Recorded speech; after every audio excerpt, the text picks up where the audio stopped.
Closing out our show this year, we discuss SEND and inclusion in education.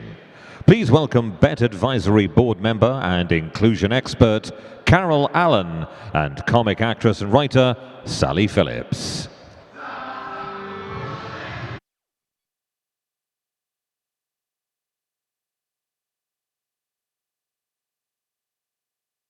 Have a preference for side? No. Well, no, but we might sit under our names. And oh, that makes sense. Then they'll know who's who. Look at you with your intelligence. I know. They don't pay me for beauty, I tell you. Right. Welcome, everybody, and thanks for joining us this afternoon. Day 3 of Bett. I bet a lot of you are here just to rest your feet, aren't you? You're tired and walking around. Anyway, we've got half an hour to have a chat to Sally Phillips, who you'll know from so many things on the television and everywhere. But Sally has a real interest, a personal interest in children with additional needs. And that's obviously come from her own family. And so we're going to have a chat about technology and about, you know, if you've heard me speak before, why we need to get it right for everybody, because that's the bottom key. So huge welcome. Thank you. Thank you. Thank you for having me. We also have some sneaky bits of video that we've just stolen off Sally's phone that we can randomly ask the lads to put up. And we're going to do it like a potpourri, so heaven knows what they'll put up, but we can talk about it. That'll be fine, won't it? Yes, I failed lockdown. I'm incredibly grateful to teachers because I discovered that I'm the worst teacher on the planet. And we've got a few, we failed it so completely that my kids were allowed to go back to school. So it was all the key workers, children, and then the actress who couldn't cope. And here's a little flavour of, if we start with the, hello tech, if we start with the hair one. This is me giving the children a science class. Oh no. Oh, we've got football first. This is PE. A PE class.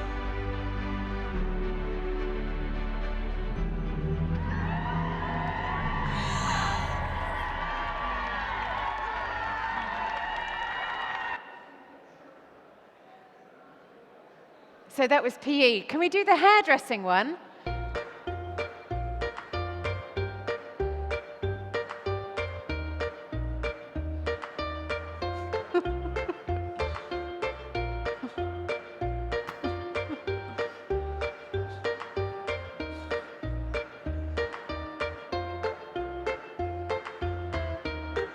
Unsurprisingly, that didn't work very well.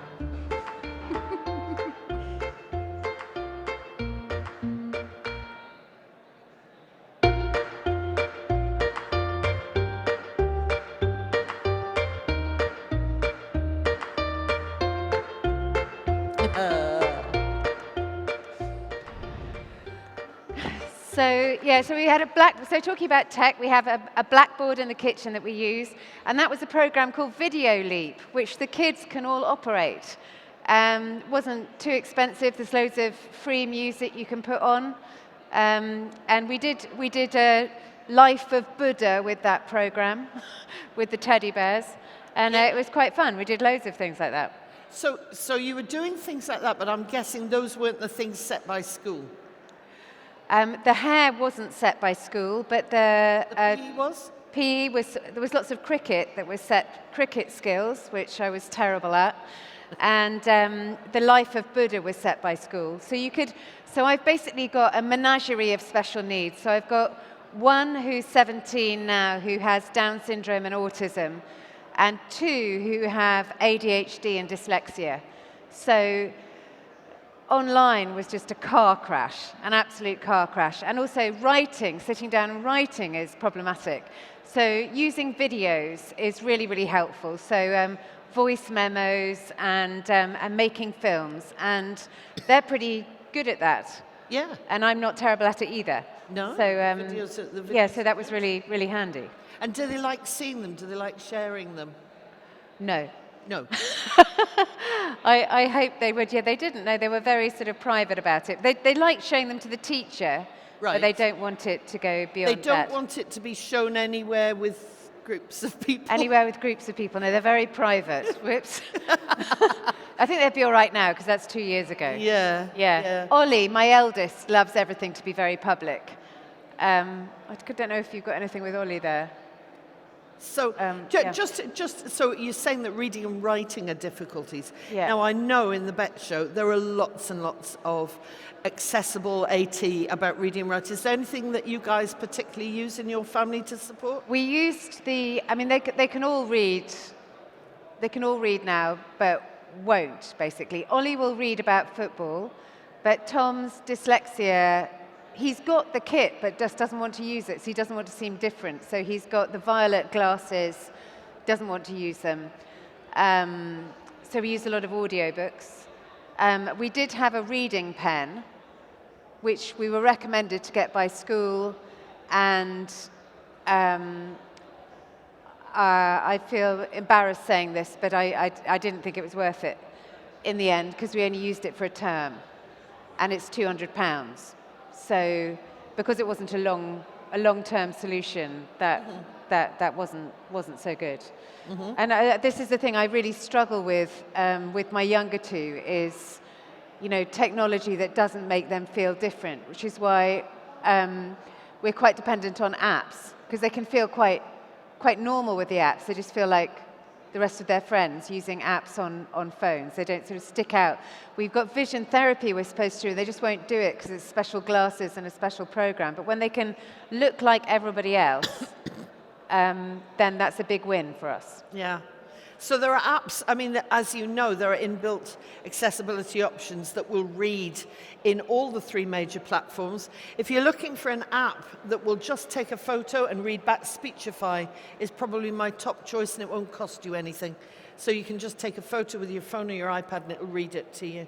So that's quite a good, starting point. I noticed that, so the Downs Ed, I don't know who's here from what, but if there are teachers with children with Down syndrome, Downs Ed in Portsmouth is a world leader in education resources for people with Down syndrome. And when Ollie was little, we did it all with cards. Yeah.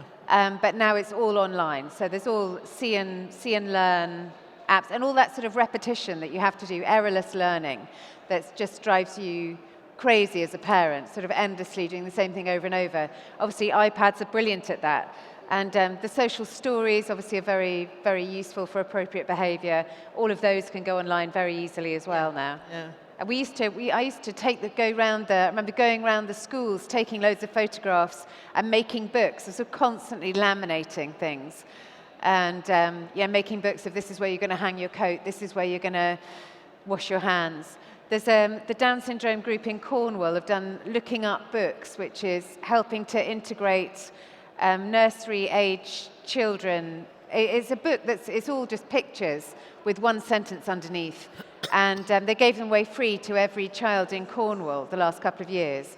And each picture also has a child with Down syndrome in, so that the children with Down syndrome feel welcomed and the other children don't feel that children with Down syndrome is strange. And it's kind of useful because it's like, this is where I'm going to hang my coat, this is where I'm going to wash my hands, this is literacy, this is numeracy, this is playtime, this is snack time. Yeah. They're really, really lovely books. I wonder if they put them online. I hope they have. Well, I hope so, but one can make them. It's better if we share them because we don't reinvent the wheel. However, for some children, particularly those on the autistic spectrum, it's really important. If I show a photo and I say, this is where you're going to hang your coat, it has to be the right place that they're going to hang their coat. It can't be just another coat hook. I remember having a big discussion with one boy. We were talking about apples, and I'd photographed a Granny Smith, and he'd never eaten a Granny Smith in his life because his mum bought red apples. And he said, that's not an apple. That'll be a pear, Carol. Or it's a funny shaped pear, but that'll be a pear. I went, no, it's an apple. No, it's not. Apples are red. Little Red Riding Hood ate a red apple, and the whole thing. And that's why something like, so we had a conversation on the phone about accessing Makaton pictures. Yeah. We couldn't afford, it was like £1,000 to have the official pictures, but it's important to have a symbol, isn't it? Yes. It's so your child is beginning to learn something that represents the thing rather than just the actual thing. And there's actually a stage. There's stages in that understanding. So for those of you, for example, if any of you are welcoming Ukrainian children into your schools at the moment, there are stages in moving towards understanding the written word, which obviously is an icon itself. So you start with a real object, you then go to a photograph of the object, you then go to the symbol, and if you can't afford any of the main symbol systems that we use in the UK, which would be widget symbols or Boardmaker, there's a free website called the Noun Project, and you can pull down symbols from there. And then, always putting the word in there as well, and that's the beauty of technology, guys, because then we can add a QR code or a Vocaroo code and have the word pronounced, so they know how it pronounces, they're hearing it alongside seeing it. And you said about laminating and all the cards. Do you know what? That hasn't gone out of fashion. We just add the other bits as well now. Yeah. We do both. Yeah, I mean, Ollie's still obsessed with cards. I think what's exciting about tech now is that sort of my journey as a parent of a menagerie of unusual kids is that at the beginning, the label was really, really useful. So, you know, to know that Ollie had Down syndrome and that was, you know, different to autism, or it might have different, you know, the visual learning was a strength, for example. That was really helpful. Yeah. That he would learn to speak from reading. So he would read earlier than his peers, and that would teach him to speak. So the other way around. That was really helpful. But of course, after a while, the labels run out because you meet one, you know, everybody is different. And Ollie has a very spiky profile, learning profile, and it's different from other people with Down syndrome. And what's exciting about the tech now is that it really can develop itself around the user, can't it? So you can get that very individual support. Yes, personalised support. Personalised support, yes, exactly. And also the support can change, because we were just talking backstage, because we both like talking, and we were saying that how a child or how a person is now is not how they're going to be forever. This is how they are at that moment, and they're going to grow and develop. It's our job to help that, nurture that. So the beauty of tech is that it can grow and develop with the young person. And we use it more or less depending on how they develop. And, you know, because we mustn't forget that some of us work with children who regress. They don't improve, they regress. And so we need more tech in different ways. So you've, your home must have quite a lot of tech, or is it not? Yeah, we have a lot. Yeah, we have a lot. You've got a blackboard, I know that, I've seen it. Well, I love the fact that you're calling blackboard tech. Yeah, we've got lots of laminated cards made by me, lots and lots of cards, lots of iPads, some of which have been trodden on, various laptops that are of different sort of thickness, that I try and keep some of them separate just for schoolwork, which is hard. But yeah, we have got a lot of tech, and that is a problem with all of them. But it's just so addictive, isn't it, tech? Well, that's where I was heading to, because what we get asked all the time is screen time. Yes. How do you manage screen time, Sally, in your house? Badly. Badly. Yeah. My kids tell me I'm too strict. Really? But I think they're on it all the time. Do you have rules? Yes. Yeah. Yeah. Yeah. So we have no screens before 6 p.m. on a school day. Right. And then nothing an hour before bed. Yeah. And then sometimes I fail. So sometimes they'll have stolen a phone and run off with it. But I mean, the kids with ADHD are badly addicted. They can't self-regulate at all. They can't put it down at all. And you know, all the social, well, the 14-year-old one, nearly 15, he really can't self-regulate with it, with the social media stuff. He's just sort of constantly on it. And he appeared in homeschool. He appeared to be learning. He sat there with a laptop and a phone, talking to friends. I thought doing the work, but then it turned out he'd done nothing for 3 weeks, and I hadn't realised, because he really looked like he was on top of it, and he was 13, and I trusted him, and he was like completely unable to Yeah. to self-regulate. Yeah. It's a real tricky one. It's a tricky one even if somebody doesn't have additional needs. You know, it's a tricky one for me. I'm addicted to social media as well, so. Well, they're designed to be addictive, aren't they? Yeah, I'm a TikTok fan. Yeah, Ollie's a big TikTok fan. That's one of our house rules. No TikToking in your pants. So he'll put up a load of TikToks, and for a long while he was putting them out as Sally Phillips. I was like, oh Lord! Ollie just twerking in a pair of underpants with a filter on that made him look like he was wearing very heavy makeup. So, oh my Lord, this is not ideal. Sally twerks. Sally twerks. Sally twerks on TikTok. Sally twerks. He taught me how to play video games. That was one of the things. Could we show the video game lesson film? Taught me how to play Street Fighter. Okay, Mum, but you move here. Move here. All right. Okay. Go. Move. Look, you're not quick enough. Now fight. Yes, Mum, you gain it.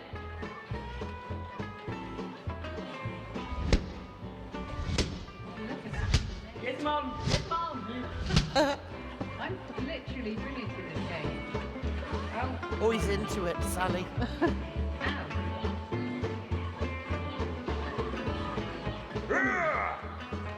Yes, Mum, you gain it. You gain it. Doing it. Come on. Ow.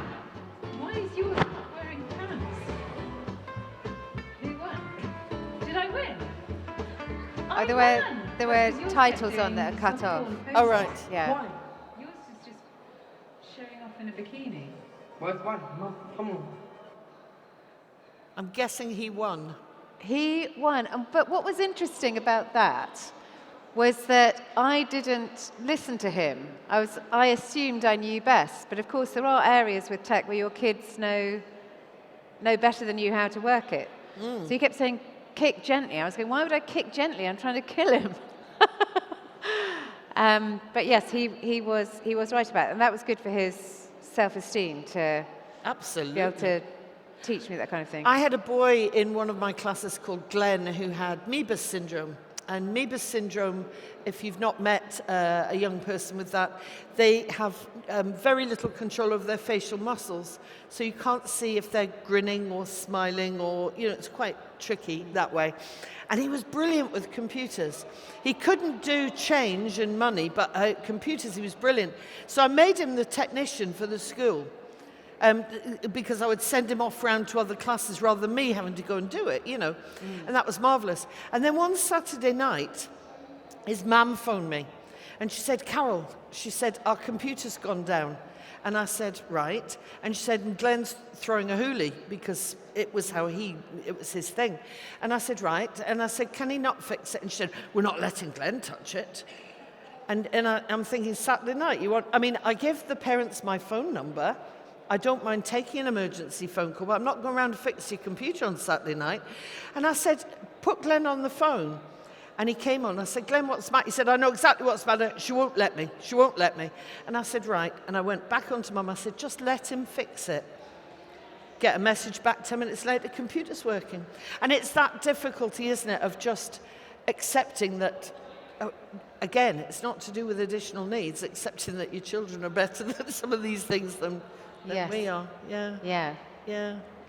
So, I wanted to ask next. I feel like really I ought to be interviewing you. Oh, no. Because I feel just at sea, that I don't really know what to do, and it's very hard as a parent of special needies to find the right information, and it feels like there's a sort of secret network, and you're always trying to find the latest sort of Gnostic gospel, you know, the latest secret that somebody maybe in Bath knows about, and track it down. It's very hard for us to collate information. I haven't really got anything to contribute to this environment. You absolutely have, Sally, because the parents are key.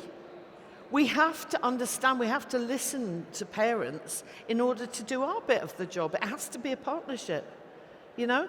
Because you know Ollie better than I or anybody who works with you will ever know him. So it's about the two things coming together. I think that, you know, the hope with tech is Because our experience is fighting, it's how are you going to deal with the fight? How are you going to deal with the fact that trying to get your child the educational and every other kind of support they need is going to be like haggling over a carpet in a souk? Yeah. A carpet that's already been sold to somebody else. You're never going to get it. So how are you going to deal with the fact that you cannot get adequate support for your child? And some parents, get their boxing gloves on and they are strong enough to fight for themselves and for others. Some people give in. Some people, decide to work hard and try and find it privately. And it's just very, very difficult. It's a very difficult road. And I must say, doing the ECHPs or the statements, every time there's been a transition, that has pretty much brought me to breakdown because it's so hard. And the first time it happens, you're going, what do you mean my child doesn't need speech and language therapy? He doesn't speak at all. How could, you don't understand why anyone would be saying that to you. It's really, really difficult to handle. And the exciting thing about the tech is that it may be that, as time goes on, there will be affordable solutions for our children that, that will help all of us. Because you can see with Down syndrome, you can really see the outcomes in the US where they do have proper interventions, the adequate interventions. The life outcomes are completely different because these children have had speech and language therapy as required from birth. They have had the physical therapies and they can have jobs and, semi-independent lives. Whereas here, we don't have that intervention. And if your child can't speak, can't be understood, can't read and write and do basic maths, they can't get a job. They can't, if they can't be within the mainstream. There's this sort of bit of research done a few years ago now in Holland. Your average IQ for somebody with Down syndrome is 50. And they found that children with an IQ of under 50 who were included in mainstream left school with higher speech and language acquisition and maths acquisition than children with an IQ of over 50 who went to special school. So because our children learn from mimicry, they really need to be in mainstream. They really, really do. And at the moment, there's only a tiny portion of schools in the UK that have the willingness and the, it is strength. It is extra strength, have the extra strength to include them. Yeah. So we ended up in special, and it was perfectly nice people, but it was a babysitting facility where Ollie sank to the bottom, having been head of house in primary and had a massive primary success. Since then, it's just been damage limitation, to be honest. Yeah. And the education he's had has been from tech. And we talked about this, about aspirations. Every child has aspirations. And children can have unrealistic aspirations and realistic ones. But, a lot of children, you were saying about Ollie having unrealistic aspirations. Because one minute he wants to be which footballer? He wants to be... I said, should we do, what course? So he's now at Sixth Form College with amazing staff. I don't want my negativity about the education system to at all reflect on the staff, because amazing, amazing, amazing people without the necessary training for Ollie in particular, because how could you can't train people just for my son. Yes, and so I said, well, should we move college and should we do sports? Should we do coaching? And Ollie said, no, I don't want to coach because I want to be like Frank Lampard. I want to first play for England and then coach and manage Chelsea. So he's a long way away from any realistic, have I done the right thing? I've done what I thought was a mother's job, which is to tell him that he's equal to everyone else and that, he can follow his dreams. But now we're at that awful stage where, the reality is he can't do the things he dreams of doing. So now what? Now, what is the same for lots and lots of children who want to be, maybe not Chelsea players, maybe Newcastle United players, but, you know, it's part of growing up, it's part of teenage years. We had that, all the things I wanted to do.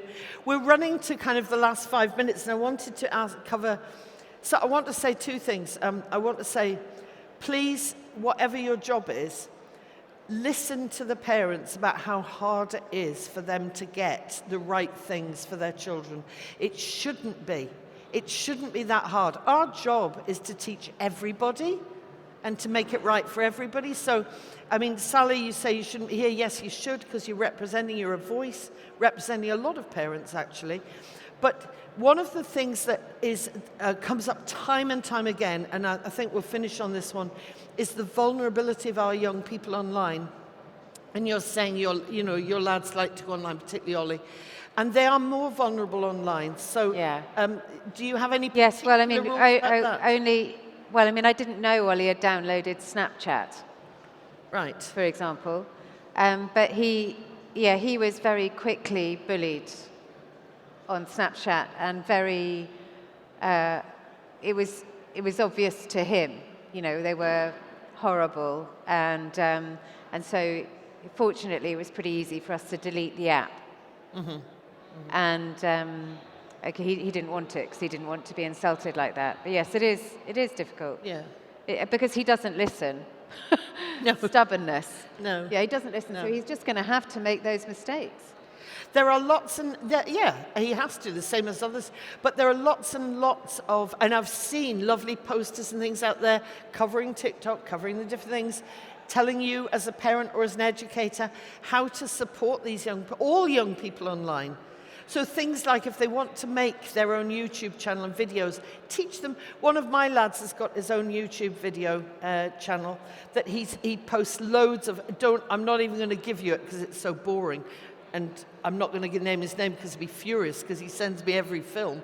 But the point is we had to, with him, because he looks very different, we had to disable all the comments because he was getting horrible trolling. Now he just puts his videos out happily, and of course he can't see the good ones as well, but we text those. So it's about, letting that we shouldn't stop the access, we just need to manage the access. That makes sense, and make it make I think sense. it's really difficult because at some point they're going to know what's out there, aren't they? Yeah. Yeah. So in a way you have to, I feel like I need to teach Ollie to manage it. Yes. That said, I made a documentary in 2016 about Down syndrome screening, and I haven't let him watch all of that because I simply don't want him to know that there's a state-sponsored screening pathway for Down syndrome, because I've seen how incredibly damaging that's been to the mental health of the young adults who do know about it. It's just been awful because there isn't those sort of, I don't know, I mean, a number of friends, I'll call them friends, genuinely felt that people wanted to kill them alive. That, because it's a very, it's a terrible paradox, isn't it? To be moving forward in society saying we're all about inclusion and at the same time sharpening the tools for removing people with differences before they're even born, It is. Should we finish with another video? Yes. I don't even know what's left in there. What have you Is got there left, lads? Raining? The rain? The rain. Oh, I love this. Yes, the rain one. Have you got a rain video? Did that arrive? Or Ollie playing the guitar? Oh, this or one. this one. Or the toilet roll one. Oh, Teddy!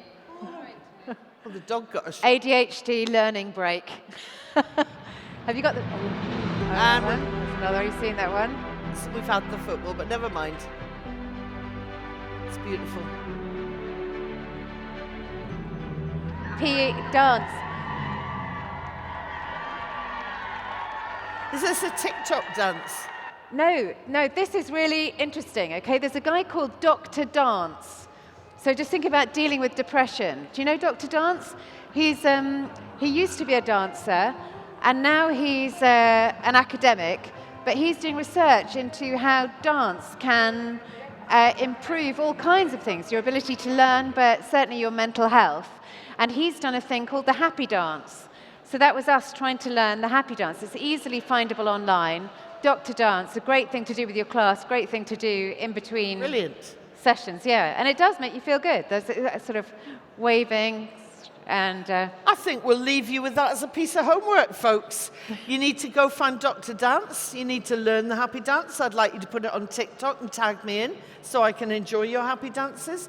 And I'd like to thank Sally for spending half an hour with us and sharing her perspective.